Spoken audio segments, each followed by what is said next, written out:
Bonjour à toutes et à tous, bienvenue sur Grand Littoral TV, votre chaîne d'information régionale. Nous sommes le mardi 14 mai, voici en images et en 8 minutes l'essentiel de l'info du jour. D'abord vos prévisions météo, dans l'ensemble un beau soleil mais toujours un temps frais en ce début de semaine. Le vent continental de nord-est, la bise continue de souffler dans la région, d'apporter cet air frais. Heureusement cet après-midi le soleil dominera généreusement partout sur le littoral jusqu'à l'intérieur des terres, pas de souci du côté du soleil et du ciel. Les températures elles resteront inférieures au normal de saison, à peine 12 degrés à Dunkerque et à Calais, 14 à Boulogne-au-Touquet, 15 degrés à Saint-Omer, la météo complète après ce journal. L'événement sport de cette semaine et du jour, c'est le départ des 4 jours de Dunkerque. La grande épreuve cycliste régionale revient pour 6 étapes à travers les Hauts-de-France. Toute cette semaine, nous vous proposons d'ailleurs en partenariat avec la radio régionale Delta FM de suivre chaque jour la course, la présentation de l'étape du jour, le résumé de la veille. Cyril Frémin, journaliste sportif pour Delta FM, nous dit tout concernant cette édition 2019 des 4 jours. Bonjour Cyril. Bonjour Adrien, bonjour à tous, bienvenue ici à Dunkerque où dans quelques minutes va démarrer la 65e édition des 4 jours de Dunkerque.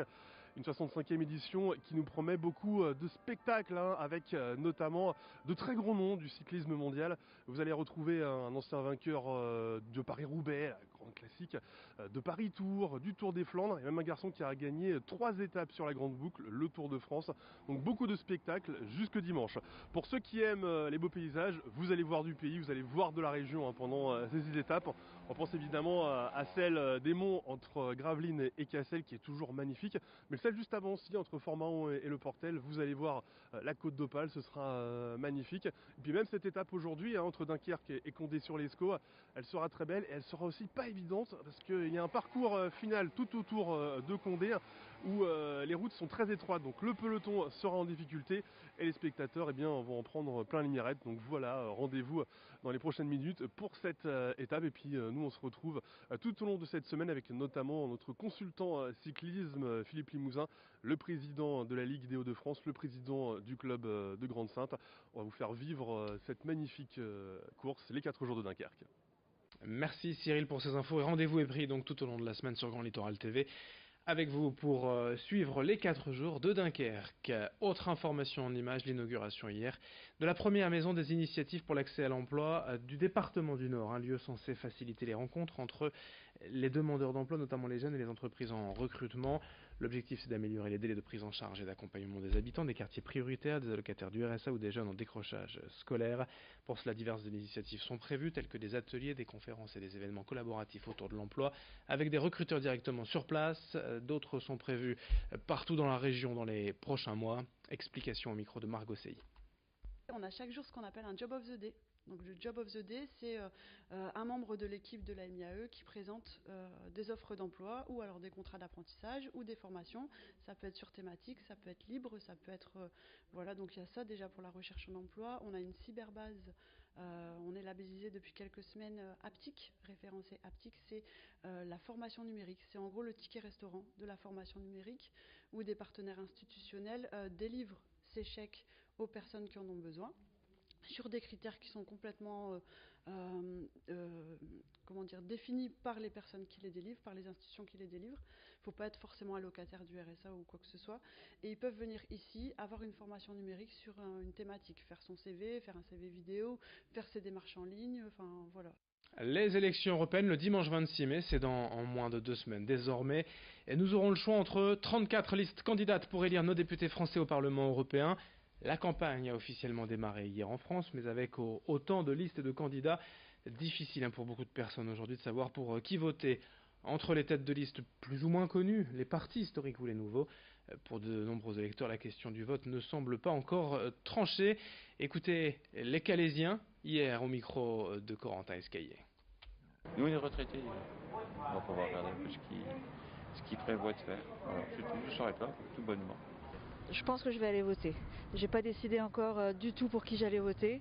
Je me suis pas trop interrogée sur le sujet, pas pour l'instant, mais je vais aller voter. Donc je me renseignerai à propos des listes avant d'aller voter, je pense. On a le choix, il n'y a pas de problème. On choisira, comme je vous dis, ce qui me paraît être le meilleur. Voilà. Vous avez trouvé ? Hein, Je sais pas, mais comme je vous le disais tout à l'heure, on va essayer de trouver dans les moins mauvais. La droite de M. Macron ne me déplaît pas, maintenant, puisqu'il y a un mélange des avis et tout.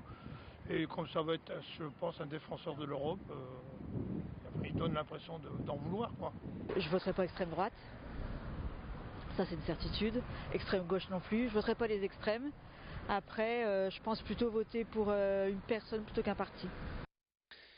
Le dimanche 26 mai, les élections européennes, on en reparlera prochainement sur Grand Littoral TV. Quelques images aussi pour évoquer la série à succès Game of Thrones. On en est désormais à la saison 8. Si vous avez tout loupé depuis le début, ou si vous êtes un fan averti, n'hésitez pas. En tout cas, à goûter le food truck Game of Croc à Delette, près de Thérouanne, au sud de Saint-Omer. Son nom vient évidemment du nom de la série. Il propose d'ailleurs des croque-monsieur au nom évocateur de Croc Khaleesi, Croc Cersei, Croc Ramsay, du nom des personnages de la saga.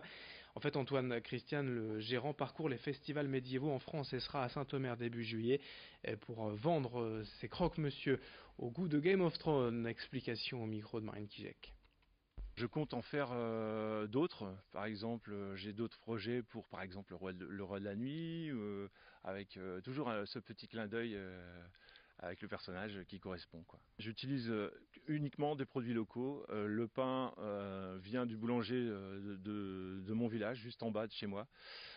Pareil pour la viande, c'est un éleveur, cultivateur éleveur qui a fait une boutique dans la ferme, dans la cour de sa ferme. Et puis le fromager, pareil, c'est un fromager à deux pas d'ici. Pour finir ce journal, quelques images aussi de l'exposition Gigantisme à Dunkerque, en place depuis une dizaine de jours dans divers lieux de la ville. Jusqu'en janvier prochain, la cité de Jean Bart accueille une triennale artistique explorant les liens entre l'art et l'industrie. Gigantisme propose ainsi de découvrir aussi bien des œuvres en extérieur qu'au sein des musées habituels. Le Frac, le Lac, la friche industrielle de la Halle AP2, sans oublier le Cursal, qui vient d'ailleurs profiter d'une transformation tout en couleurs. Les œuvres sont signées d'architectes, d'artistes, d'ingénieurs, de designers ou de graphistes et sont ainsi exposées aux quatre coins de la ville, à Dunkerque jusqu'au 5 janvier 2020. On en reparlera. Fin de cette édition sur Grand Littoral TV. À suivre vos prévisions météo.